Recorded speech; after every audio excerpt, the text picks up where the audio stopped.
tudo bem? Eu sou Ana Paula Anzelotti, apresentadora do ArcTalks Podcast Clube Casa. No programa de hoje a gente vai falar a respeito de Turnkey. Recebo Kleber e Cláudia Nisbrito. Gente, é um prazer enorme conhecer vocês, o escritório, os bastidores da Nisbrito Arquitetura e Design. Sei que vocês vão compartilhar aqui muitas histórias da vida real. Prazer, Kleber. Prazer é todo meu, Ana. É sempre um prazer, né, estar com vocês aqui.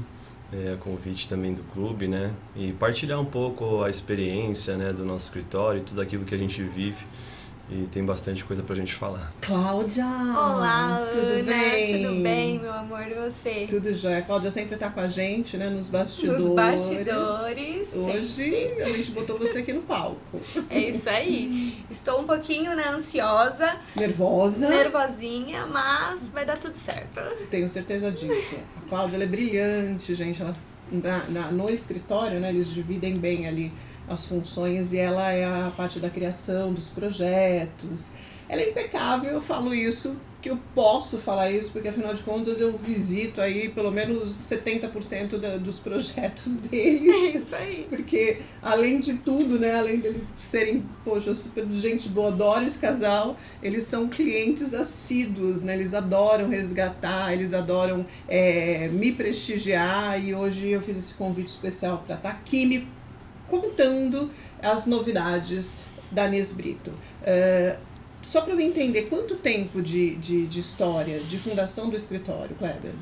Nós estamos falando de 15 anos de experiência, né? Então, o escritório Nisbrito, a gente passou agora por uma reformulação, né? Mas a gente tem aí 15 anos de escritório, então muita experiência, né? Muita vivência também. E a gente vai dividir um pouco aí, né, com o público para que a gente consiga também trazer tudo aquilo que a gente tem como empresa, né? Que eu acho que tem, dentro da arquitetura tem vários desafios e é o que a gente quer partilhar hoje com o pessoal, né? Perfeito. E veio o casamento ou sociedade primeiro, Cláudia? Veio a sociedade, né? Veio a sociedade, depois veio o casamento. Foi uma prova, mas deu certo. Maravilha, gente. Agora me fala um pouquinho a respeito dessa modalidade Turnkey. Bom, hoje os clientes têm nos procurado muito, né, porque sabem que a gente faz o sistema Turnkey, que é o chave na mão, né, então é aquele conhecido início ao fim. Então, os clientes hoje têm procurado alguém que faça a gestão, né, que tenha esse direcionamento, entregue, né, a um escritório para que ele consiga fazer essa gestão total. Dentro de um processo Turnkey, a gente sabe que tem muita compatibilização, né, tem muitos fornecedores envolvidos. Então, esse desafio a gente tem feito muito bem. Então, dentro do Turnkey, né, a gente está falando de projeto, a gente fala de acompanhamento, a gente fala de obra, e início ao fim, né, até a limpeza fina, ambientação. Então, o Turnkey é isso, é chave na mão, né, é o início ao fim. E como é o planejamento disso tudo? Porque isso muito me interessa, porque envolve várias etapas, detalhes e profissionais. Sim, o Turnkey, o que a gente comenta muito dentro do próprio projeto ou desse sistema é esse planejamento, né? Então, quando o cliente já tem a vivência, já fez 2 obras, uma obra, já conhece um pouco do processo, fica mais fácil. Quando o cliente não teve ainda essa experiência, a gente vai sempre para um planejamento, né? Sendo ele planejamento de projeto, né? Daquilo que o cliente sonha, né? E também da parte financeira, porque eles estão junto dentro desse sistema, né? Então a gente acaba fazendo um planejamento primeiro, para que dentro desse planejamento a gente consiga projetar e aí sim pensar nos detalhes, materiais, aquilo que vai envolver também a parte financeira do cliente. Então esse conjunto desse planejamento inicial, ele vai refletir depois no projeto, né, se eu vou pôr uma luminária de uma forma ou se eu vou pensar de uma forma diferente na luminária. E isso faz com que o projeto, né, aconteça e depois a obra, né? Então, esse planejamento ele acontece nesse início, ele acontece dentro do projeto e também na obra. E a obra, que a gente conhece, né, devido aos fornecedores, né, hoje a gente tem aí em torno de 40 a 50 fornecedores numa obra, né? Depende desse sistema que a gente está fazendo. E dentro desse planejamento são 50 empresas ou 40 se falando ali para ter tudo compatibilizado. Então, nosso grande desafio dentro da gestão Turnkey é esse planejamento, né? Essa compatibilização para que tudo saia da forma que a gente planejou, né? Claro que, como a gente mesmo conhece, obra é obra, né? E a gente está dentro da obra para isso. Vai ter ajustes, vão ter coisas que foram pensadas no projeto e ela vai acabar sendo ajustada na obra, tá? Sempre acontece. Então isso acontece muito porque dentro da criação, a Cláudia e sua equipe, né, pensou de uma forma, a gente foi para a obra, algum ajuste a marcenaria fez, a pedra fez, e aí a gente tem que juntar isso. Então nessa compatibilização acontece ajustes. Ah, bom que vocês também vieram contar um pouco de perrengue aqui, né, Kleber? Eu te chamei pra isso, hein? Porque é aí que a gente aprende, né? Eu quero inspirar a audiência e mostrar que não é tudo perfeito, nem tudo, né? Um mar de rosas. Tem problemas? Sim, tem. Obra significa problema, na maioria das vezes. A expertise tá, o pulo do gato, na forma de resolver. É aí que a gente testa se o fornecedor é parceiro, se o cara realmente é bom, né? Deu um probleminha ali com mármore, e aí, seu fulano, como é que a gente vai resolver aqui que o meu cliente está cobrando de mim, né? É aí que a gente realmente testa, né, a parceria. Agora, Cláudia, me fala um pouquinho a respeito do processo de criação, muita inspiração. Você é daquelas que fica olhando para tudo e fala assim, nossa, aquilo cabe naquele projeto, número tal. É bem isso, Ana. Eu sou a louca das inspirações de pesquisa. Então, normalmente, só para você entender um pouquinho, a gente apresenta sempre uns 3 layouts para o cliente. E eu acabo no meu estudo, né, lá no computador, eu faço sempre umas 4, 5 versões para eu ir ajustando de acordo com o briefing, a necessidade, para no final apresentar essas 3 opções para o cliente. 3 opções? Exato. Nunca faça isso comigo se eu te contratar, porque eu sou uma pessoa mais indecisa do mundo, né? O projeto vai parar ali. Não, mas não fica nas 3 opções. Por exemplo, eu te apresento as 3 opções. Porém, olha, Cláudia, eu não gostei de nenhuma, eu vou te apresentar outra. Entendeu?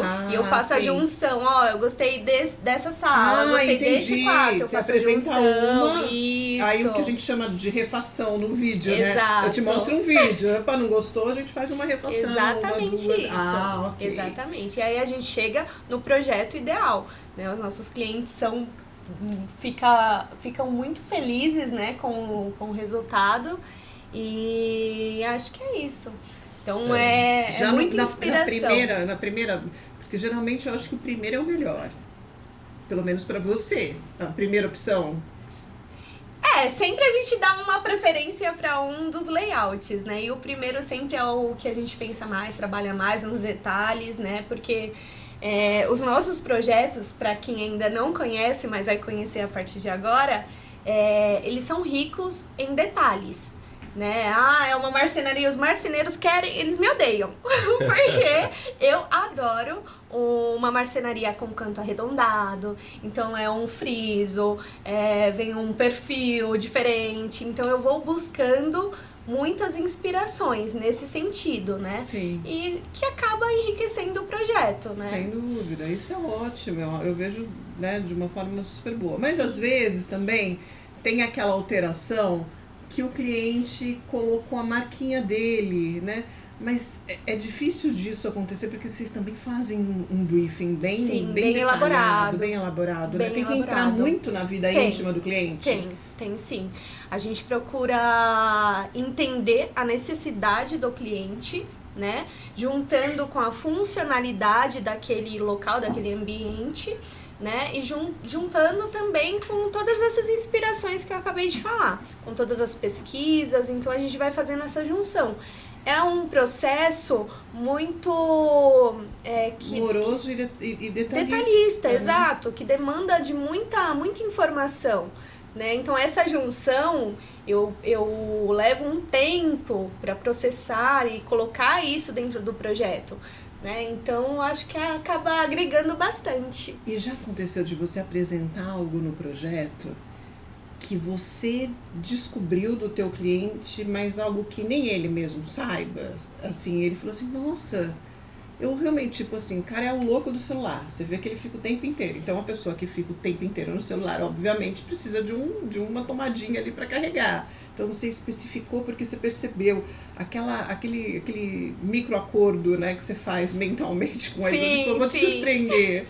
E aí você coloca alguma coisa, um detalhe que fala, nossa, você descobriu isso? Sempre acontece, né? Em uma vez ou outra, assim, a gente sempre acaba acertando nesse sentido, né? Por exemplo, alguns clientes já comentaram conosco que uma arandela que fez total diferença, que ele jamais imaginou naquele local, um balizador que iluminou o corredor, que tem criança, né, então precisava dessa iluminação mais assertiva, assim, e com o balizador ajudou bastante, então alguns detalhes fazem essa diferença. Bom, Kleber, eu acho que a gente já pode encerrar o podcast por aqui, porque para quem não ia falar, já foi. Quem ia falar super pouco, era me pergunte pouco. Eu tenho até um complemento, né, daquilo que a Claudinha está falando, e até um exemplo, né, a gente tem feito alguns condomínios também, né? Sim. E aí quando a gente entra nesse detalhe dos projetos, né, das 3 opções ou até mais que a parte de criação faz, quando se vem para um condomínio, um hall, uma área comum de um condomínio. Então a gente está falando de uma aprovação dentro de um condomínio com várias pessoas. Sim. Então você está falando de vários perfis, né? É desafiador. Então é bem desafiador, né? A gente está com um projeto agora e dentro dessa concepção, mas é muito gostoso, né? A gente entender o cliente, entender as necessidades e colocar isso no papel, né? E a gente tem feito muito bem, graças a Deus. E a gente ama o que faz, né? Então eu acho que isso dá um tempero a mais. Porque quando você faz o que gosta, você acaba se dedicando mais, né? Pesquisando mais, resolvendo mais BOs. Então, faz todo sentido, sabe? Sim, tenho certeza. Agora, vocês só fazem projetos residenciais ou vocês também fazem os comerciais, corporativos? Nós fazemos corporativo, aliás, nós começamos, né? Sim. A empresa começou dentro do corporativo, Sim. né? Então a gente fez alguns projetos grandes, né? Banco Votorantim, Accor Hotéis, enfim, a gente tinha lá o desafio, claro que junção com outros profissionais, né? Sim. De 10 andares, um exemplo. Então começamos dentro do corporativo, então é nosso início, né? Depois veio a questão da pandemia, a gente entrou muito no residencial porque as pessoas começaram a olhar de uma forma diferente, né, para a tua residência e dentro disso a gente foi para o residencial também. Então hoje a gente atende o residencial, atende o comercial, corporativo, a gente acaba atendendo o condomínio. Então hoje a gente está num leque bem grande. Perfeito. Agora, Cláudia, vou voltar para você. Um desafio daqueles que você falou, nossa, esse cliente me ensinou bastante. Não esse cliente, né? Esse projeto me ensinou bastante. Mas pode ser o cliente também, né? Porque às vezes o cliente pode ser o elemento X do desafio, né? Certo. Bom, temos um cliente atualmente, o de 51, que ele gosta também de pesquisar bastante coisas, né? Coisas diferentes. E ele trouxe bastante ideias, né, pra gente, bastante pesquisas. Então, esse cliente especial me surpreendeu, porque ele trouxe muita informação, né, e a gente conseguiu agregar junto ao nosso projeto. Né? Por exemplo, ele mandou um vídeo de uma gaveta, um gavetão que tinha porta grelhas. E eu nunca, né, tinha visto do jeito que foi feito. Então, isso a gente conseguiu trazer para o nosso projeto. Então, você desenhou é um cliente, isso? Sim. Você desenhou para marcenaria? Sim. E quando você chegou lá com esse projeto? Cadê o vídeo desse porta-grelha? Porque eu nunca vi isso. Então, são experiências que os clientes acabam trazendo pra gente, né? Então, esse foi um especial que ele traz bastante referências de fora. E a gente até comenta com os clientes, né? Porque quando a gente pede essas referências também, traz muito daquilo que ele também busca, né? E aí, claro que a gente coloca também a nossa experiência para melhorar, para onde cabe de fato aquilo. Muitas coisas também que o cliente acaba trazendo para nós, acaba não cabendo dentro Sendo desse projeto, viável. né? Porque E não eles, é e eles super flexível. entendem, né? Então a gente tem essa dinâmica com o cliente, está sendo bem feito também. Então eles vêm com bastante referência, tem cliente igual o 51 que se envolve muito, né? Tem outros clientes que já deixam mais na mão e, Claudinha, confiamos em vocês, segue e vai meio que assinando, né? É isso aí. E essa dinâmica é gostosa, né? Eu tenho impressão, me corrija até se eu estiver errada, mas em alguns projetos que eu gravei com você e que o cliente estava presente, você meio que vira amigo do cliente, né? É sobre isso. Todos. É sobre isso. Literalmente. Eles fazem questão de ficar na gravação. E aí eu vejo, a primeira vez ainda eu fiquei em dúvida, eu falei assim, cara, quem é o arquiteto, quem é o dono do apartamento? Né? Porque eu vi o Kleber ali tão à vontade, aí eu percebi que eram amigos, Sim. né? Mas essa amizade já veio, ele te contratou que vocês são amigos? Não, ele é do prédio, ele viu o Todos apartamento que viram. eu fiz aqui no prédio e é meu novo cliente. E falando sobre isso, né? Hoje a gente tem grandes amigos que vieram através da arquitetura, né? Aliás, já fizemos 5 projetos e obras, né? Dentro desse sistema para um cliente.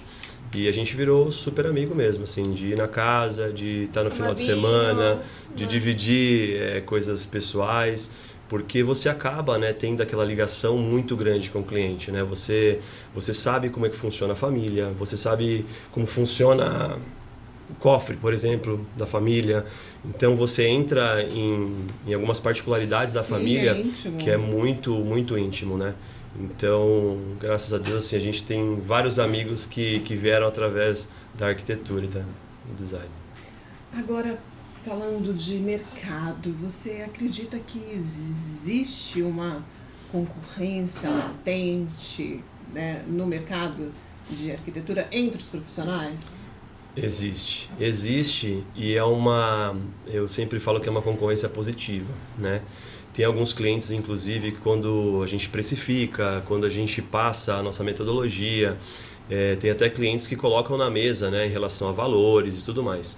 E hoje a gente entende e explica muito bem isso para o cliente, né? Tem uma outra empresa de arquitetura que o valor está X. Não é porque é mais caro, é mais barato, não. É por isso que a gente fala de compatibilização. O que eles estão te entregando? Né? Eles estão te entregando mais detalhe de marcenaria, eles estão te entregando um 360 que você tem a imersão, como nós temos hoje no escritório. Então hoje o cliente ele consegue estar dentro do projeto hoje, mesmo não tendo executado. Então depende muito, né, do que as empresas estão orçando e aí sim vem do valor, né, vem da estrutura. Então por isso os clientes têm super entendido essas concorrências hoje, né, e a gente fala para ele, assim como arquitetura ou assim como fornecedor, a gente está cotando a mesma coisa? A madeira é a mesma marca? O piso, o revestimento é a mesma marca ou não? Isso faz muito sentido. Então esse mercado é positivo, né? É claro que a gente sabe que tem muita coisa também que acontece e muitas vezes não é transparente. Então é esse cuidado que a gente explica dentro do primeiro planejamento para o cliente. Nós vamos sempre cotar, nossa empresa faz 3 cotações, apresenta para o cliente, mas a gente está cotando a mesma coisa. Eu posso colocar alguém de fora? Pode também, desde que ele seja homologado e cote da mesma forma. Aí a gente está falando do mesmo produto. Assim acontece com a concorrência em arquitetura, em obra, em geral. Então a gente tem explicado muito e o cliente tem entendido bem. Eu, Ana, sempre faço apologia à contratação de um arquiteto. Isso desde sempre, porque eu mesma já deixei muito dinheiro na mesa com essa história de que, eu tenho gosto, não, eu tenho Pinterest, eu tenho referências, eu vou fazer, eu convivo com eles. É uma coisa meio que eu pego um pouquinho do talento da arquitetura e eu vou fazer sozinha. E assim, isso não é passado, não é até coisa recente. Assim, já perdi muito dinheiro, já tive que derrubar parede, drywall, tirar revestimento caro, porque eu, né, quis me aventurar em fazer sozinha. Não deve. Agora eu quero saber qual é a tua argumentação para quem está pensando em iniciar uma obra e sem arquiteto. Bom, a gente sempre indica o profissional porque daquilo que a gente falou, a compatibilização, né? Muitas vezes essa técnica que a gente vive dia a dia, ela nos traz experiências ricas, né? Que o cliente muitas vezes não está observando. Então, quando a gente está explicando para o cliente a nossa venda, a gente está explicando essa compatibilização, essa nossa experiência. De fato, o pessoal até comenta, né? A gente fala muito com a criação. 5 centímetros faz diferença? Faz diferença. Quando você tem uma compatibilização com marcenaria e pedra, se eu deixar 5 centímetros afastado, vai ficar legal? Não vai ficar legal. E aí o cliente entende que ele precisa ter alguém técnico, que pense nesses detalhes. Né? Então, essa técnica, ela foge um pouco só da experiência, da imagem. Tudo aquilo que vocês estão vendo hoje dentro da internet, é muita informação, ela existiu. Né? Porque aquilo que a gente fala de belo, né? Aquilo que a gente fala de compatibilizado, ela existiu um profissional, ela existiu alguém que já planejou isso também e aí trouxe uma imagem, um vídeo, uma referência. Então, assim, precisa de fato ter alguém, tanto em parte de projeto quanto em parte de obra, tem que ter um profissional, tem que ter alguém que conheça, que tenha experiência e consiga tirar, na verdade, isso do papel e transformar na realidade, que são esses belos projetos que a gente vê na internet. Né? E aí o cliente só ganha em todos os sentidos. Com certeza. Cláudia, como é que a gente equilibra a estética, a beleza, né, do funcional, do que realmente torna a vida da gente mais prática? Bom, sempre analisando todas as possibilidades, né? Então, o cliente me apresenta uma opção, uma referência lá que ele gostou na internet, viu nesses vídeos e gostou e me enviou essa referência.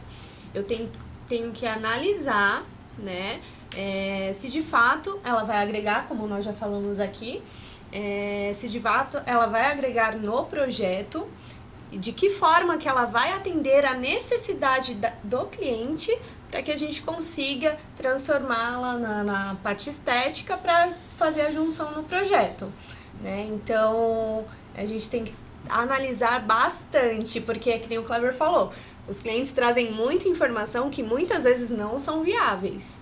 Né? Então a gente tem que ter esse cuidado para que não fique nada tão agressivo dentro do projeto. E não estoure o budget também. Exatamente. Como é que vocês lidam com isso? Você principalmente naquela etapa final ou desde o início da obra o cara já sabe exatamente quanto ele vai gastar?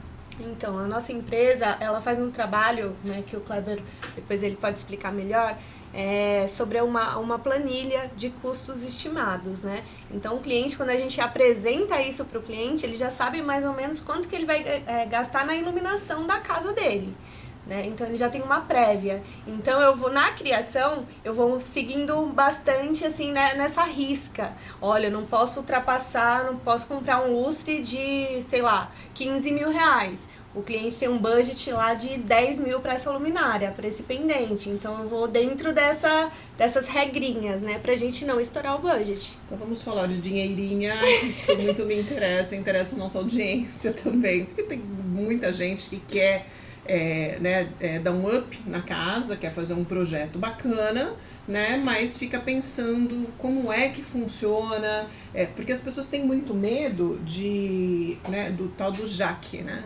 O já que começou, já que vou fazer isso, já que vou fazer aquilo, e aí estourar realmente o previsto. Acontece, né? Acontece.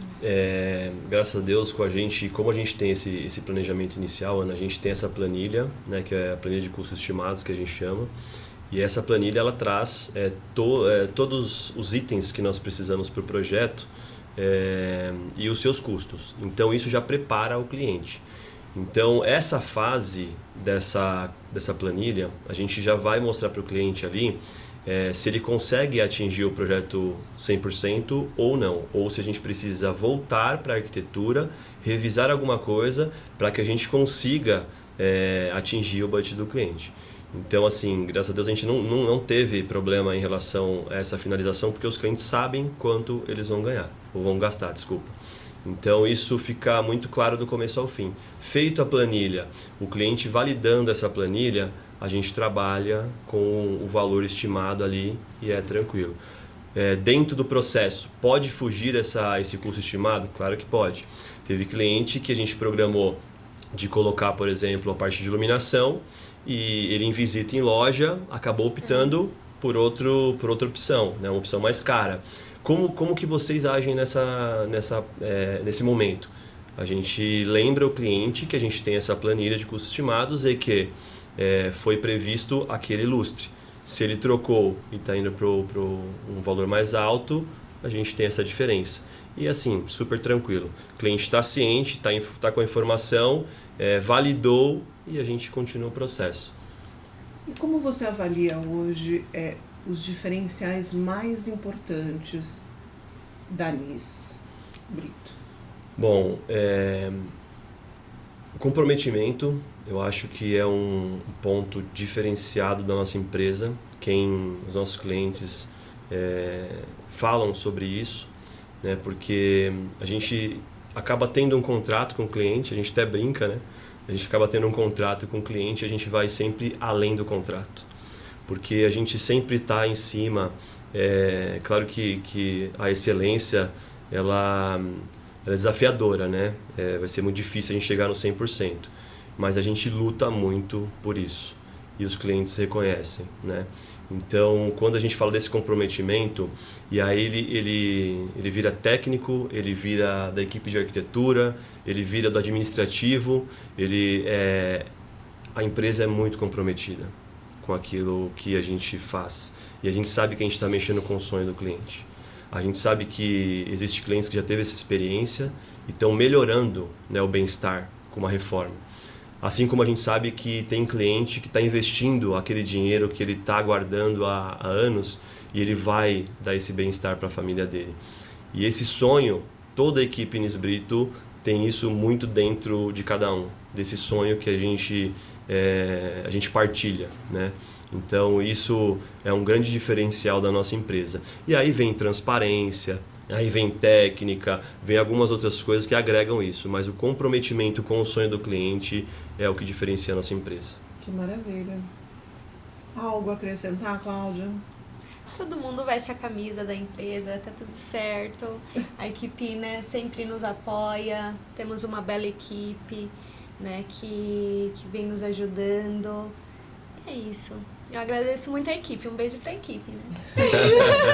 Obrigado, gente. Vocês fazem muita diferença. Fazem parte, claro. Ô, gente, agora vocês acham que na faculdade prende tudo? Não. Tá todo mundo prontinho para começar ou não? Não. Eu, inclusive, era quando saí em 2008, quando me formei, saí da faculdade e falei, agora tô pronto, sei tudo e vamos que vai dar muito certo, né? Todo dia é uma experiência nova. Todo dia é um desafio novo. Materiais novos que surgem, né? Então, assim, tá mudando, sempre tá mudando. E a gente precisa estar muito antenado com isso. Atualizado, sempre, sempre, sempre. É claro que aprender, a gente só aprende na prática. Mas já vamos começar da página 2, né? Essa carreira brilhante aí de arquitetura, de designer de interiores, né? Seguindo os conselhos das pessoas que têm expressão no mercado, como Kleber Brito, como a Cláudia Anis Brito. Qual conselho vocês dariam para os iniciantes?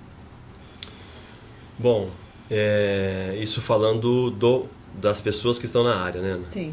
Então, assim, o que a gente sempre fala, né? Estudem, busquem muita informação.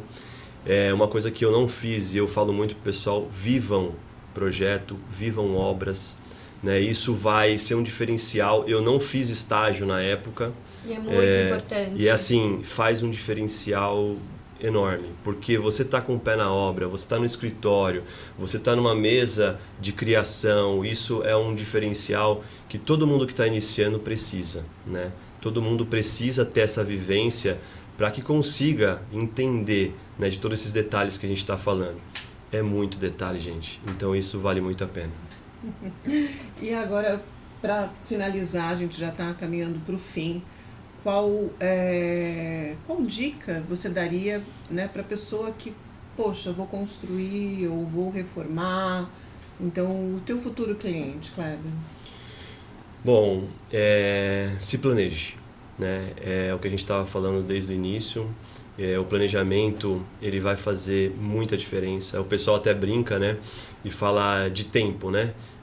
O que eu preciso, quanto tempo eu preciso para fazer um projeto? Quanto tempo eu preciso para fazer uma obra? Os clientes, eles chegam pensando que em 3, 4 meses vão estar com um projeto e o sonho resolvido. E não vai estar. Este é o momento de contratar. O pessoal fala, eu comprei um apartamento, vai me entregar daqui a 1 ano. Putz, mas aí vou esperar um pouquinho mais para frente. Não. Esse é o momento de você planejar. Quanto mais tempo você tem para trabalhar esse planejamento, mais você vai trabalhar os orçamentos, mais você vai trabalhar as opções de criação, e isso vai ser um diferencial. Então, assim, o planejamento é o grande diferencial. Se você que está nos ouvindo, né? Eu tenho 1 ano e meio, ainda comprei um apartamento, vai entregar na frente, ou vou construir. É a hora, galera. A viabilidade do negócio, ela é planejada. E aí, eu vou construir a minha casa. Eu tenho aí 16, 18 meses para fazer um bom projeto e uma boa execução, né? Então, faz com menos? Faz, se a gente tiver mais equipe, etc e tal.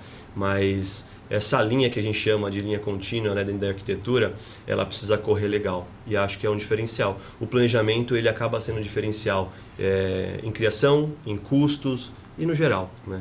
Kleber, agradeço demais tua presença, Cláudia. Eu que agradeço. Quero conhecer mais projetos da Nis Brito, Arquitetura e Design. Voltem sempre que quiserem, a porta sempre está aberta do estúdio aqui para vocês no podcast Clube Casa.